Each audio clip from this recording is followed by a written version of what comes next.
C'est ici, à l'INRA de Versailles-Grignon, qu'une équipe de chercheurs planche depuis plus d'un an sur le projet Solinazo.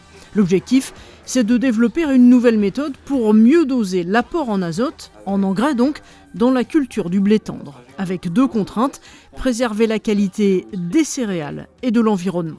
Anne Pichon porte ce projet européen innovant. Arthur Lenoir, ingénieur de recherche, travaille lui sur l'élaboration d'une nouvelle méthode pour optimiser la fertilisation azotée. On va proposer à l'agriculteur, avec ce petit appareil, de réaliser un suivi régulier du niveau de nutrition de la culture. Et ce niveau de nutrition optimum, en fait, c'est le niveau qui permet de ne pas perdre de rendement, de ne pas perdre de teneur en protéines, mais aussi de ne pas perdre d'azote vers l'environnement. Parallèlement aux recherches de l'INRA, les tests ont démarré sur le terrain chez les agriculteurs. 19 parcelles expérimentales servent de laboratoire à ciel ouvert.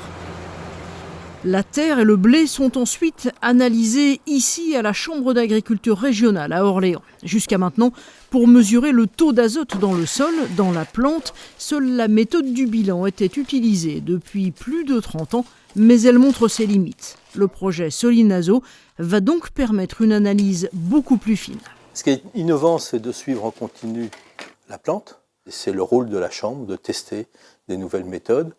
Et une fois qu'elles sont testées, elles sont diffusées auprès des agriculteurs. Ils ne sont pas fermés à la protection de l'environnement, que si on leur donne des moyens de mieux faire, ils le feront. Et cette méthode-là devrait aller encore plus dans ce sens. Le coût du projet pour financer la recherche, les expérimentations, les tests en laboratoire, c'est 1 million d'euros, cofinancé par l'Europe à hauteur de 80% et la région Centre-Val de Loire, 20%. Les objectifs du projet, c'est de tester la méthode proposée par l'INRA et Arvalis en situation expérimentale et chez des agriculteurs, de la faire évoluer puis de la valider pour ensuite la transférer à l'ensemble des agriculteurs en Centre-Val de Loire et pourquoi pas sur le reste de la France. Cette coopérative agricole près de Chartres collecte les céréales de 1600 agriculteurs. Des céréaliers plutôt volontaires pour diminuer la pollution de l'air et du sol, mais à condition que leur blé reste de qualité pour répondre à la demande des marchés internationaux notamment.